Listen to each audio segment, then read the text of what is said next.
नमस्कार। आज 16 जुलाई 2026 है और आज के इस विशेष विश्लेषण में हम सीधे उन बड़ी खबरों पर बात करेंगे जो इस वक्त पूरी दुनिया को हिलाकर रख रही हैं। मैक्रो से लेके माइक्रो लेवल तक, जियोपॉलिटिक्स से लेके स्पोर्ट्स तक, इन सारे जटिल टॉपिक्स को हम बिल्कुल आसान भाषा में डिकोड करने वाले हैं। तो चलिए बिना किसी देरी के शुरू करते हैं। आज की चर्चा का एजेंडा काफी एक्शन पैक्ड है। सबसे पहले हम ग्लोबल कॉन्फ्लिक्ट्स और जियोपॉलिटिक्स पर नजर डालेंगे, फिर सीधे चलेंगे इकोनॉमिक फोरकास्ट और मार्केट्स की तरफ। इसके बाद इंडियन नेशनल न्यूज, फिर साइंस और टेक की दुनिया की ताजा हलचल और आखिर में ग्लोबल स्पोर्ट्स और कल्चर से जुड़ी दिलचस्प खबरें। फटाफट आगे बढ़ते हैं। तो चलिए सबसे पहले सेक्शन पर आते हैं, यानी वैश्विक संघर्ष और भू राजनीति। ठीक है, अब इसमें सीधे डाइव इन करते हैं और देखते हैं कि दुनिया भर में क्या चल रहा है। अमेरिका और ईरान के बीच जो इस वक्त हालात है ना, वो सच में बेहद चिंताजनक हैं। जब से इनका शांति समझौता टूटा है, चीजें बिल्कुल आउट ऑफ कंट्रोल लग रही हैं। आप देखिए, दूसरे दिन से लेकर 5वें दिन तक यूएस मिलिट्री ने लगातार स्ट्राइक्स की एक पूरी लहर चला दी और आज, जो कि इन ऑपरेशंस की लगातार छठी रात है, अमेरिका ने उन जहाजों और अहम पुलों को निशाना बनाया है जो नाकेबंदी तोड़ने की कोशिश कर रहे थे, जिसके जवाब में ईरान ने भी मिसाइलों से पलटवार किया है। दोनों ही तरफ से मिलिट्री टारगेट्स लगातार बढ़ते जा रहे हैं।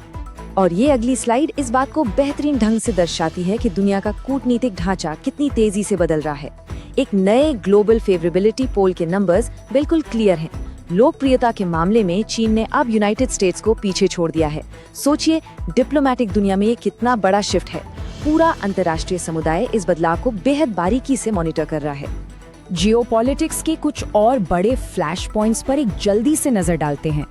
ईयू और यूक्रेन के बीच ड्रोन डील हुई और उसके तुरंत बाद रूस ने राजधानी कीव पर हमला कर दिया। वहीं दूसरी तरफ अमेरिका में डोनाल्ड ट्रंप ने अपने एक प्राइम टाइम स्पीच का इस्तेमाल करते हुए चुनावों पर अपने हमले और तेज कर दिए हैं। साथ ही उन्होंने चीन पर अमेरिकी चुनावों में सीधा हस्तक्षेप करने का बड़ा आरोप भी लगाया है। हमारा दूसरा सेक्शन है आर्थिक पूर्वानुमान और बाजार। अब देखिए, इन तमाम सैन्य और राजनीतिक टकरावों का असर सीधा ग्लोबल इकोनॉमी पर पड़ना ही पड़ना है। तो आइए देखते हैं कि मार्केट का हाल क्या है। सिर्फ 2.5%। मूडीज एनालिटिक्स ने दुनिया की ग्लोबल ग्रोथ का नया फोरकास्ट यही दिया है। और सुनिए, ये सिर्फ ग्लोबल नंबर नहीं है। मूडीज का साफ तौर पर मानना है कि इस माहौल में भारत की आर्थिक रफ्तार भी थोड़ी धीमी पड़ने वाली है। ये आंकड़ा अपने आप में आगे के लिए एक बहुत बड़ा संकेत है। आज के मार्केट्स का फटाफट ब्रेकडाउन कुछ ऐसा है। ट्रेड के मोर्चे पर अमेरिका ने कुछ ब्राजीलियाई आयातों पर सीधा 25% का भारी टैरिफ थोप दिया है। ग्लोबल मार्केट्स की बात करें तो एआई स्टॉक्स में आई अचानक गिरावट ने पूरे बाजार को नीचे खींच लिया है। और अगर हम अपने भारतीय बाजार को देखें तो बेंचमार्क निफ्टी 50 फिलहाल 24,242.85 के लेवल पर ट्रेड कर रहा है। अब आते हैं तीसरे सेक्शन पर, जो है भारतीय राष्ट्रीय समाचार अपडेट। ग्लोबल हलचलों से निकलकर अब सीधे चलते हैं अपने देश की तरफ, जहां इंफ्रास्ट्रक्चर और पॉलिसी में कई बड़े डेवलपमेंट सामने आए हैं। 14,700 करोड़ रुपए, सच में ये एक बहुत ही विशाल रकम है। प्रधानमंत्री मोदी ने हरियाणा में जिन नए विकास और इंफ्रास्ट्रक्चर प्रोजेक्ट्स की शुरुआत की है, ये आंकड़ा उसी बड़े फाइनेंशियल स्केल को दर्शाता है। नेशनल डेवलपमेंट की दिशा में ये एक बहुत बड़ा कदम है। देश भर से आज के कुछ और अहम अपडेट्स पर एक रैपिड फायर नजर डालते हैं। इंफ्रास्ट्रक्चर में एक बड़ी छलांग लगाते हुए पीएम मोदी ने जींद से भारत की पहली हाइड्रोजन से चलने वाली ट्रेन को भी हरी झंडी दिखा दी है। उधर दिल्ली सरकार ने 400 करोड़ रुपए की स्टार्टअप और इंक्यूबेशन पॉलिसी को मंजूरी दे दी है। एजुकेशन सेक्टर की बात करें तो एनटीए ने बहुचर्चित नीट यूजी 2026 री एग्जाम के नतीजे घोषित कर दिए हैं, जबकि उत्तराखंड में पेपर लीक को लेकर छात्रों का भारी विरोध प्रदर्शन फूट पड़ा है।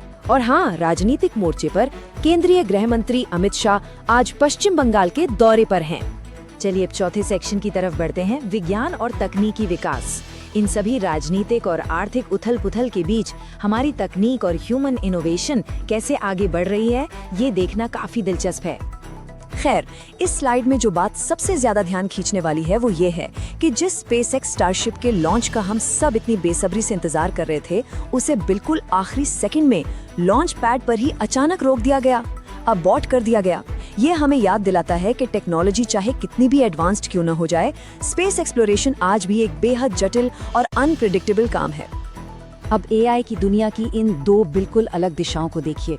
एक तरफ इनोवेशन है, जहां भारत में मैंड्रेक बायो नाम के स्टार्टअप ने अपने एआई जीन एडिटिंग प्लेटफॉर्म के लिए 16 करोड़ रुपए जुटा लिए हैं। लेकिन ठीक उसी वक्त दूसरी तरफ रेगुलेशन है, जहां ऑस्ट्रेलिया एआई से जुड़े डेटा सेंटर्स के लिए बहुत ही सख्त नियम और गार्डरेल्स तैयार कर रहा है। तकनीक की बेगाम रफ्तार और उस पर नियंत्रण की कोशिश दोनों एक साथ चल रहे हैं। और अब हमारा पांचवा और आखिरी सेक्शन, वैश्विक खेल और संस्कृति। आइए देखते हैं कि ये सारे ग्लोबल टेंशंस और कल्चरल इवेंट्स खेल के मैदान को किस तरह प्रभावित कर रहे हैं। फुटबॉल फैंस के लिए ये आज की सबसे बड़ी खबर है। फीफा वर्ल्ड कप 2026 का महामुकाबला डिफेंडिंग चैंपियन अर्जेंटीना और स्पेन के बीच न्यूयॉर्क न्यू जर्सी स्टेडियम में खेला जाएगा। और इसमें एक बहुत बड़ा अपडेट ये है कि व्हाइट हाउस ने कंफर्म कर दिया है कि इस फाइनल मैच में अमेरिका के राष्ट्रपति डोनाल्ड ट्रंप भी शामिल होने वाले हैं। और इस माहौल में लियोनेल मेसी का एक बहुत ही स्ट्रॉन्ग मैसेज सामने आया है। अपने आलोचकों को करारा जवाब देते हुए उन्होंने कहा है, हमें खैरात में कुछ नहीं मिला है।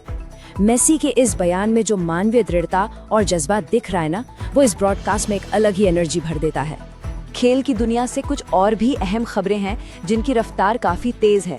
यूके ने आधिकारिक तौर पर फीफा से मांग की है कि वो वर्ल्ड कप में फॉकलैंड्स बैनर को लेकर अर्जेंटीना की जांच करे। बास्केटबॉल की बात करें तो WNBA में रेफरी विवाद के चलते एडम सिल्वर ने मशहूर खिलाड़ी कैटलिन क्लार्क को एक पॉलिटिकल फुटबॉल का नाम दे दिया है। और बेसबॉल में MLB ने एक नया इतिहास रचते हुए 2027 के लिए 24 मार्च को अपने अब तक के सबसे शुरुआती ओपनिंग डे की घोषणा कर दी है।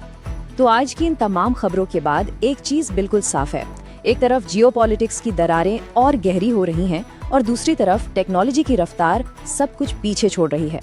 ऐसे में एक बहुत बड़ा सवाल उठता है, आज के ये सारे ग्लोबल इवेंट्स कल की हमारी इस जुड़ी हुई दुनिया को आखिर किस तरह आकार देंगे? इस पर विचार जरूर कीजिएगा। आज के इस विश्लेषण में बस इतना ही। इन जटिल खबरों को डिकोड करने के इस सफर में साथ जुड़ने के लिए शुक्रिया। अगली बार फिर मुलाकात होगी।